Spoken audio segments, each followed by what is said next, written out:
교회에서 설교를 듣거나 혹은 개인적으로 말씀을 묵상하고 그리고 그 묵상한 말씀에서 얻은 교훈대로 살아간다는 일은 결코 쉽지 않은 일입니다.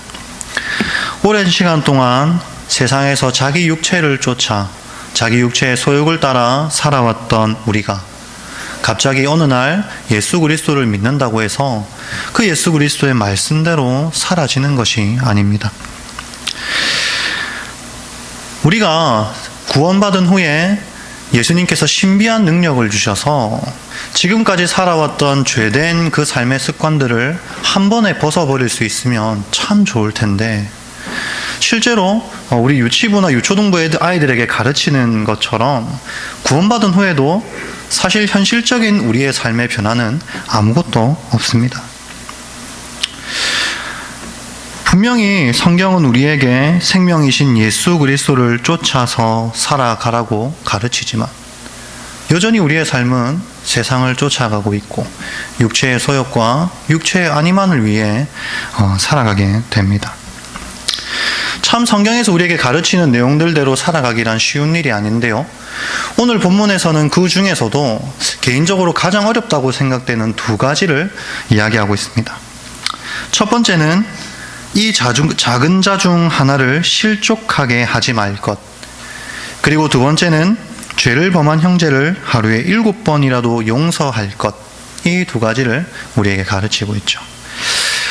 단적으로 성도님들이 생각하시기에 이 두 계명을 지키는 일이 쉽습니까? 아니면 어렵습니까?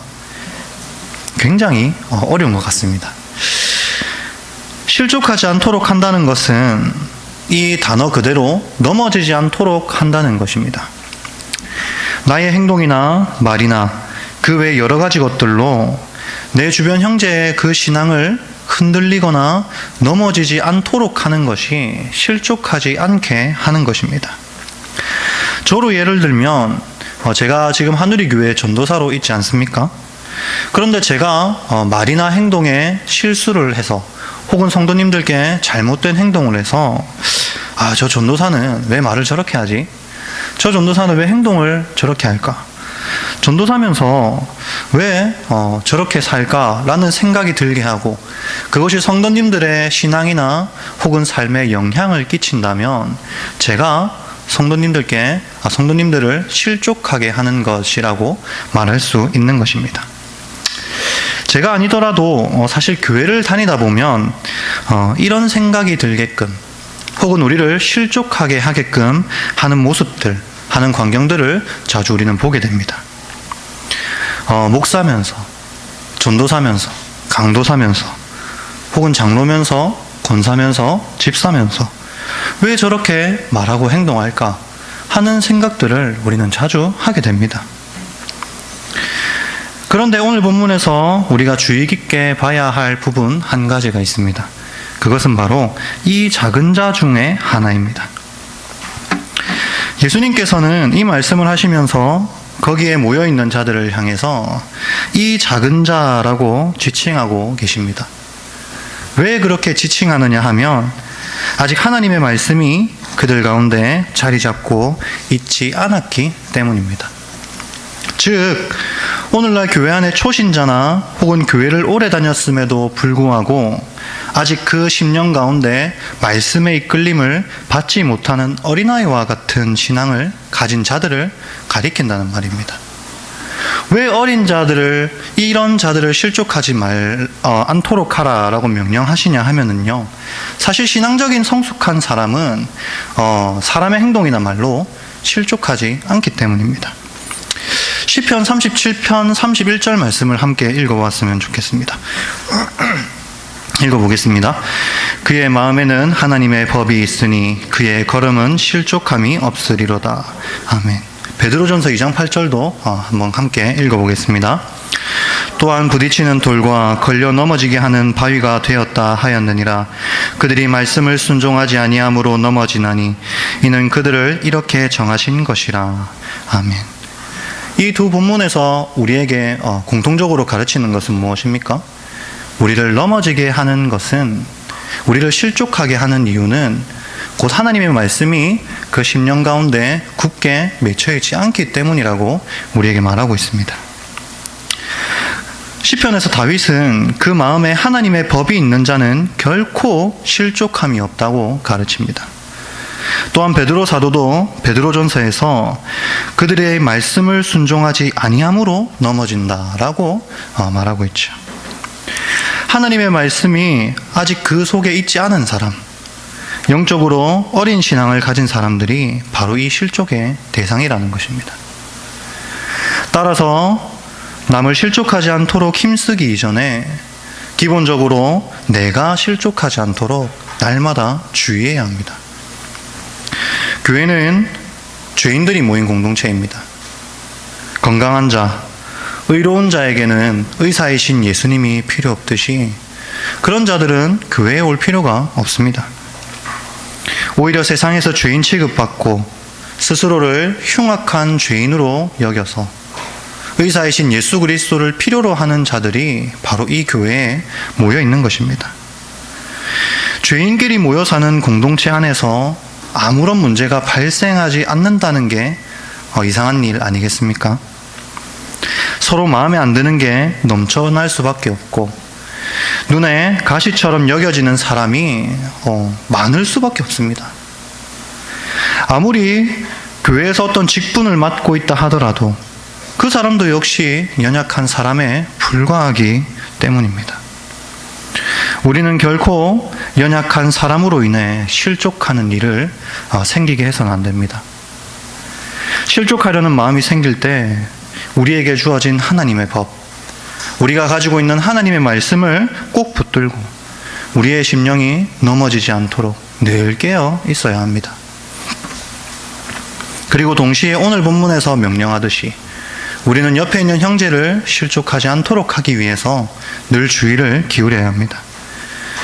예수님께서는 실족하게 하는 일이 없을 수는 없으나 라고 말씀하심으로써 인간의 연약함으로 인해 형제를 실족하게 하는 일이 생길 수도 있다, 없을 수는 없다 라고 말씀을 하시지만 그럼에도 불구하고 그렇게 하는 자에게는 화로다라고 말씀하시죠. 심지어는 이 작은 자 중에 하나를 실족하게 할 바에야 어떻게 하라고 합니까? 자기 목에 연자맷돌을 메고 바다에 빠지는 게 더 낫다라고 말씀하고 계십니다. 어린아이같이 이런 연약한 영혼이라도 하나님께서 얼마나 아끼고 사랑하시는지를 이 말씀을 통해서 우리는 엿볼 수 있죠. 실제로 교회 안에서 사람의 말이나 행동으로 인해 실족해서 교회에 나오지 않거나 혹은 교회에 불만을 가지고 있는 사람들이 얼마나 많은지 모릅니다. 정말 안타까운 일이 아니겠습니까? 분명히 예수 그리스도의 그 은혜와 사랑으로 모여있는 오늘 아침에 들은 설교처럼 우리는 하나된 가족인데, 하나된 유기체인데 서로가 서로의 말과 행동 때문에 실족하여서 마음의 상처를 입고 불만을 가지고 있는다는 것은 정말 안타까운 일이 아닐 수 없습니다.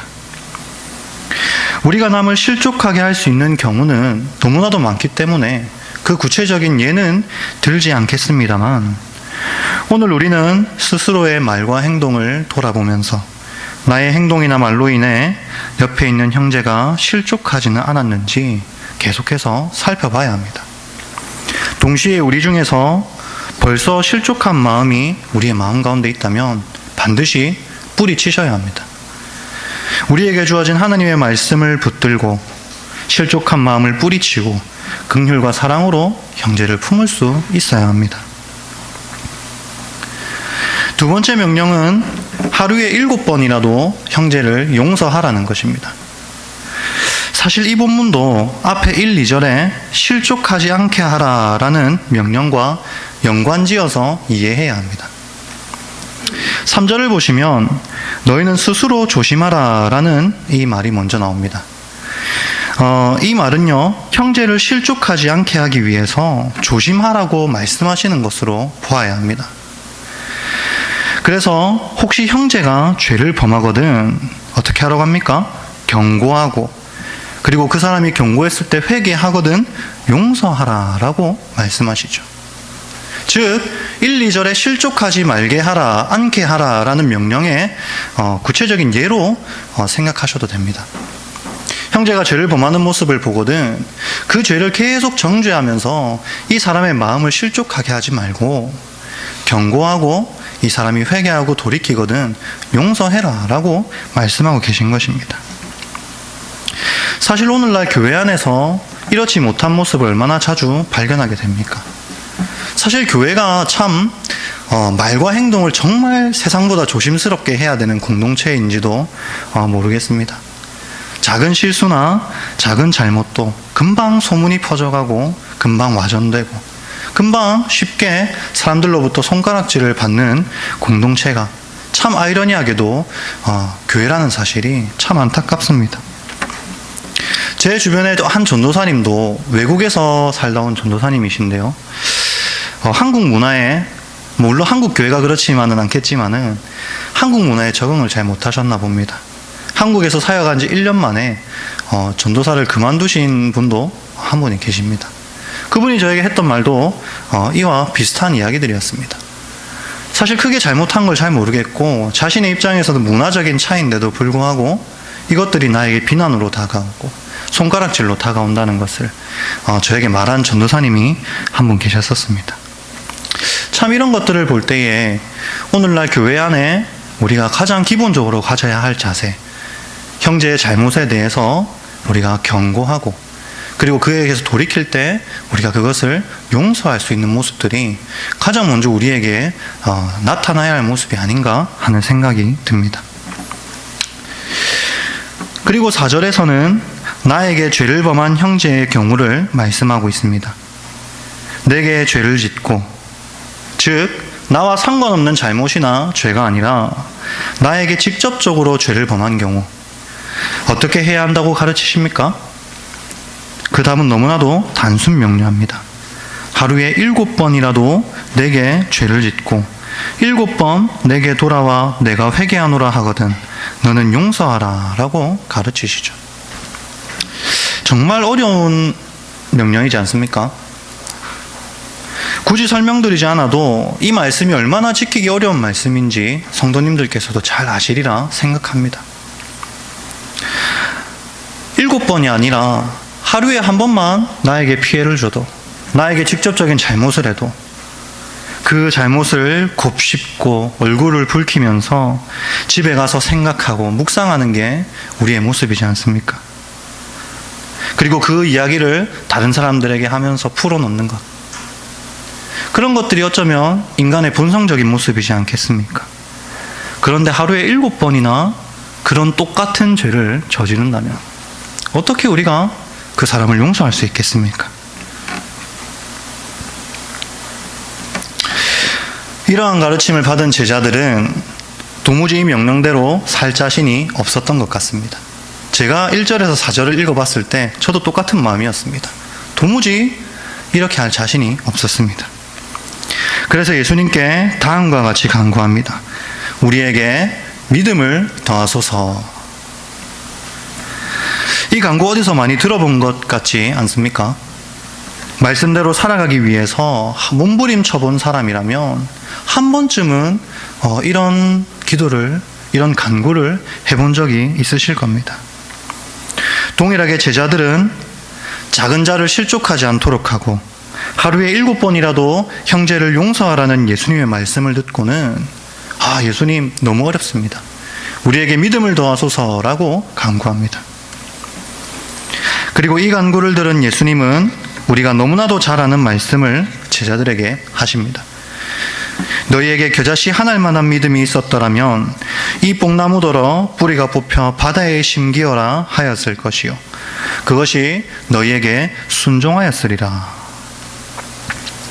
교회에서 이 말씀을 하도 많이 들어서 이제는 굳이 암송하지 않아도 어느 정도는 외우는 말씀이지 않습니까? 그렇다면 성도님들께서 생각하는 이 본문의 의미는 무엇입니까? 질문을 조금 좁게 해서 다시 질문드리면 이 말씀이 지금 제자들에게 믿음이 있다는 말입니까? 아니면 겨자씨만한 믿음도 없다는 말입니까? 많은 사람들이 이 본문을 가지고 겨자씨 하나일 만한 믿음이 없어서 우리의 삶에 놀라운 역사가 일어나지 않는다라고 생각합니다. 나에게 겨자씨 하나일 만한 믿음이 없어서 나는 원수를 사랑할 수 없어. 나에게 겨자씨 하나일 만한 믿음이 없어서 나는 이 뽕나무를 저 바다에 심겨라고 할 수가 없어 라고 생각합니다. 그런데 사실 이 본문에서 하는 말은 제자들에게 겨자씨 하나일 만한 믿음이 없어서 못한다는 것이 아니라 너희에겐 이미 겨자씨 하나일 만한 믿음이 있기 때문에 너희는 이 일들을 할 수 있어 라고 말하고 있다는 것입니다. 너희는 겨자씨 하나일 만한 믿음이 없어서 앞서 내가 말한 것처럼 형제를 하루에 7번 용서하고 형제를 실족하지 않도록 하는 그 일들을 못하는 것이 아니라 너희 안에 있는 그 작은 믿음으로도, 그 믿음이 얼마나 작을지라도, 아주 작은 겨자씨만한 믿음일지라도 그 믿음 가지고도 충분히 형제를 7번 용서할 수 있고 충분히 형제를 실족하지 않게 할 수 있다 라고 가르치시는 것입니다. 이것은 앞선 5절에서 제자들의 간구를 다시 보면 쉽게 알아차릴 수 있습니다. 제자들의 간구는요, 없는 믿음을 주세요가 아닙니다. 믿음을 더하여 주세요입니다. 즉 지금은 믿음이 너무 작아서, 겨자씨만큼 너무 작아서 이 일들을 할 수 없습니다 라고 말하는 제자들에게, 아니야, 너희가 가지고 있는 그 자그마한 믿음으로도 내가 너희에게 명령한 이 말씀들 다 지켜 행할 수 있어 라고 말씀하시는 거란 말입니다. 그리고 이어서 한 주인과 종의 비유를 말씀하십니다. 주인이 밭에서 일을 하고 밤이 되어 주인의 집으로 돌아온 종이 있다고 할 때 그 종을 향해서 와서 앉아서 먹으라 라고 말하는 주인이 어디 있겠느냐 하고 물으십니다. 그리고 종이라면 마땅히 일을 마치고 집으로 돌아와 주인의 먹을 양식을 준비하고 주인을 수종들기 위해서 띠를 띠고 주인의 식사를 수종드는 것이 마땅하지 않느냐 하고 물으십니다. 그리고 종이 그렇게 한다고 해서 과연 그 종에게 감사하는 주인이 어디 있겠느냐 하고 또 이야기하시죠. 즉 예수님께서는 지금 종이 마땅히 해야 할 일들에 대해서 그냥 말씀하고 계시는 것입니다. 당연히 해야 할 일들이라는 것이죠. 방금 예수님께서 하신 이 비유는 세 가지로 세부적으로 분류해 볼 수 있습니다. 첫 번째로는 방금 말씀드린 것처럼 주인의 명령을 따르는 것은 종에게 있어서 당연하다는 것입니다. 주인의 밭을 가려고 하면 밭을 갈아야 하고, 주인의 양을 치라고 하면 양을 쳐야 하고, 주인의 식사를 준비하라고 하면 굳이 준비하라고 하지 않아도 식사 때가 되면 식사를 준비해야 합니다. 그리고 주인이 식사를 할 때 띠를 띠고 식사의 수종을 들어야 하죠. 종이기 때문에 당연히 주인의 명령을 듣는 것입니다. 그리고 두 번째는 밭을 갈고 양을 치고 식사를 준비하는 이 일들은 종이 해야 할 일이라는 사실입니다. 예수님께서 언급하신 이 일들은 통상적으로 종들이 아주 당연히 하는 일들이었고 결코 주인이 하는 일이 아닙니다. 이것은 예수님께서 제자들에게 아주 당연하다는 듯이 반문하시는 것을 통해서 우리는 알 수 있죠. 종이 밭을 갈고 양을 쳤다고 해서 이제 힘드니까 집에서 식사 준비는 내가 할게 라고 결코 하지 않는다는 것입니다. 종은 마땅히 밭을 갈고 양을 치고 왔어도 집으로 돌아와 주인의 음식을 준비하고 그 식사에 수종을 드는 것이 아주 마땅하다는 것입니다. 그리고 세 번째로 주인은 종에게 감사하지 않는다는 사실입니다. 왜 그렇습니까? 당연히 해야 할 일이기 때문입니다. 해야 할 일을 잘했을 때는 칭찬할 뿐이지 결코 감사하지 않습니다. 감사는 은혜를 입었을 때 하는 것이고 마땅히 해야 할 일을 잘했을 때는 감사가 아닌 칭찬이 종에게 있을 뿐입니다. 여기서 우리는 제자들이 예수님을 향해 믿음을 더하여 주소서라고 한 말이 무엇을 의미하는지 다시 생각해 볼 수 있습니다. 이것은 마땅히 종이 해야 할 일들, 곧 자신이 수행해야 할 주인의 명령을 자기가 힘써 행하지 않고 주인에게로 책임을 돌리는 것과 같은 것입니다. 사지멀쩡한 종을 두고 그에게 밥을 해먹이고 수종 들어주고 밭일과 양치는 일을 대신하는 주인은 세상에 없습니다. 이런 주종관계가 있다면 결코 제대로 된 종과 주인의 관계라고 말할 수 없죠.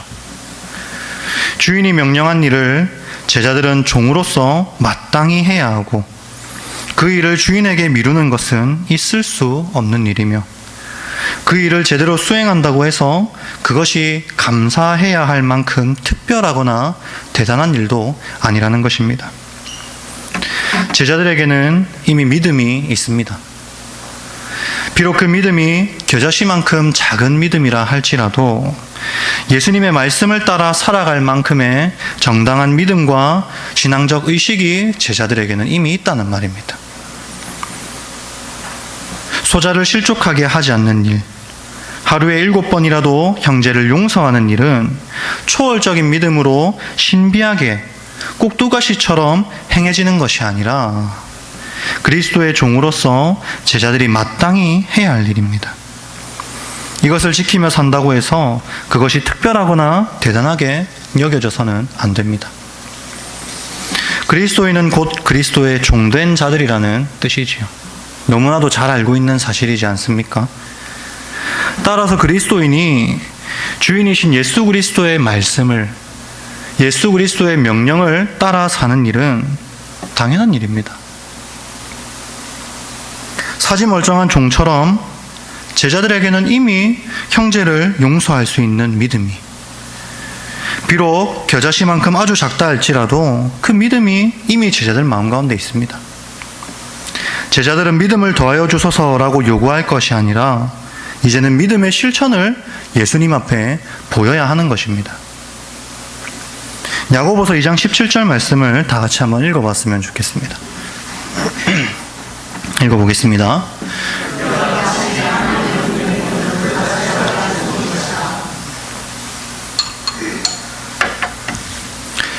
만일 믿음의 실천이 없이 매일 앉아서 믿음을 더하여 주소서 하고 가만히 앉아 있다면 야고보 사도가 말하는 죽은 믿음을 가진 자와 같습니다.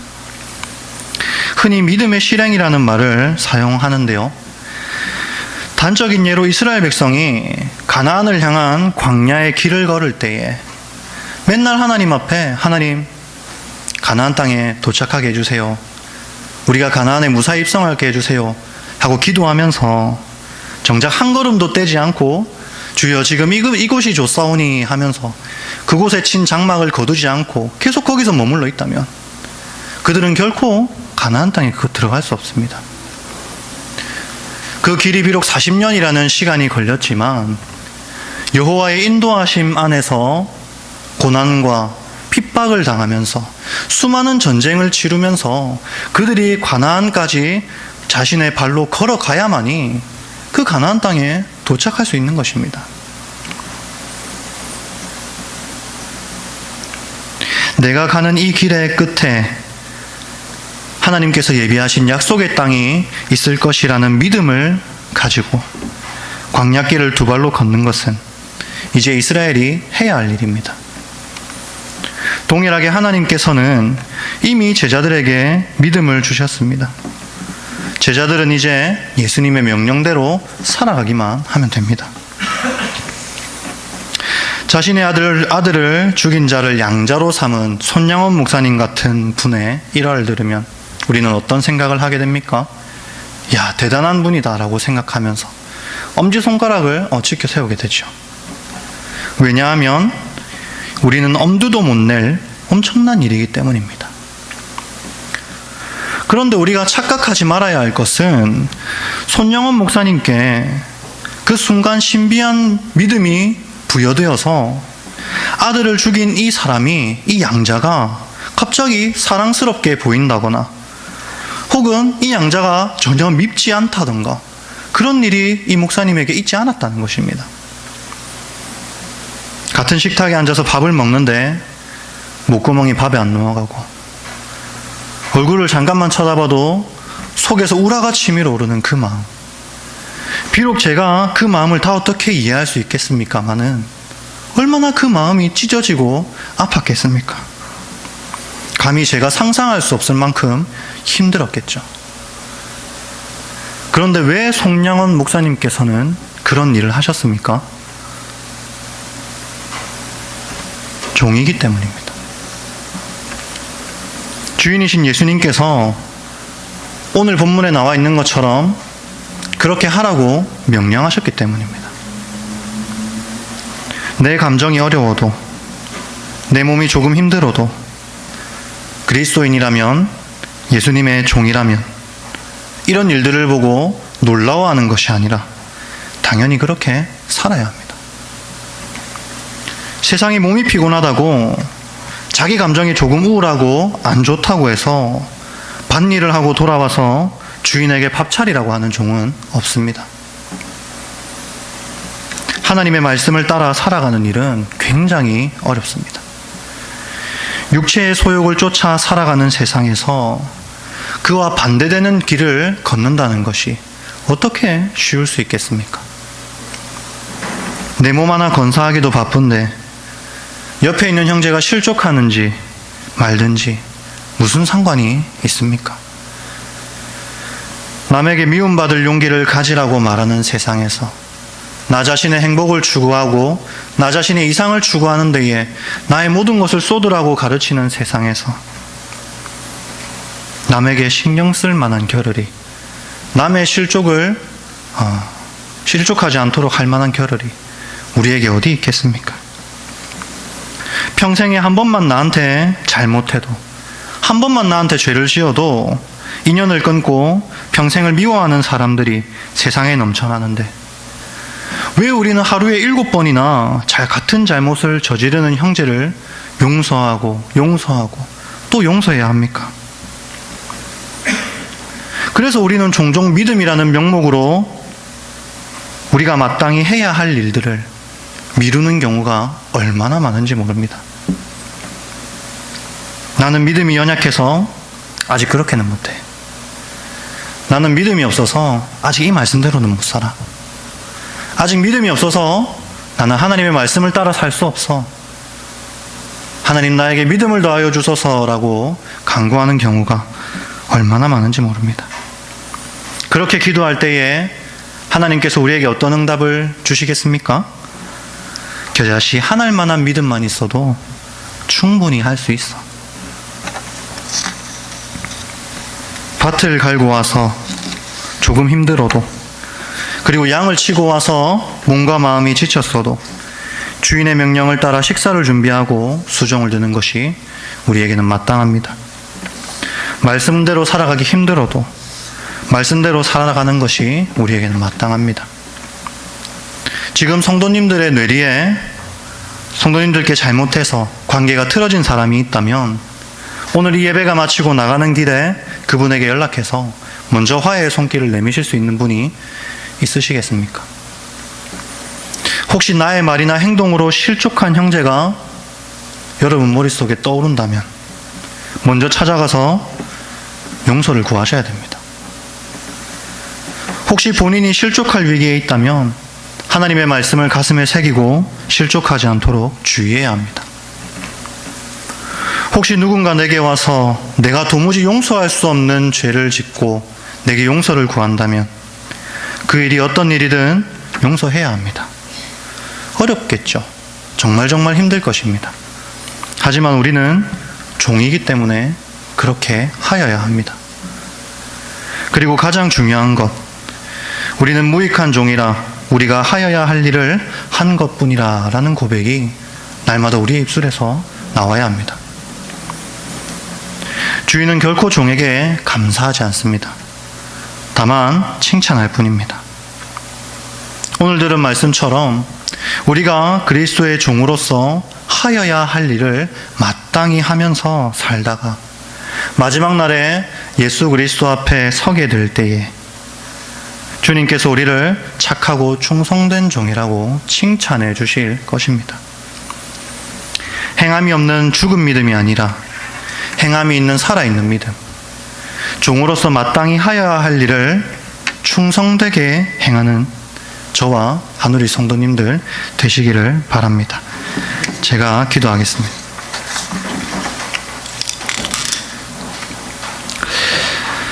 하나님, 오늘 이 누가복음 말씀을 통하여서 종은 어떻게 살아야 하는지를 우리가 함께 살펴보았습니다. 종은 지친다고 해서, 감정이 힘들다고 해서, 몸이 힘들다고 해서 주인에게 식사를 준비하라고 말하지 않습니다. 죽는 그날까지 자신에게 맡겨진 주인의 명령을 충성되게 행하는 것이 종이 마땅히 해야 할 일입니다. 동일하게 우리의 삶에서 우리가 해야 할 일을 하나님께 미루지 않게 하시고, 우리에게 주어진 예수 그리스도의 말씀을, 우리에게 주어진 하나님의 명령을 충성되게 감당하며 충성되게 행하며 살다가 주 앞에 설 때에 기쁨으로 하나님께 칭찬받는 종이 되게 하여 주시옵소서. 감사를 드리며 살아계신 예수님 이름으로 기도드렸습니다. 아멘.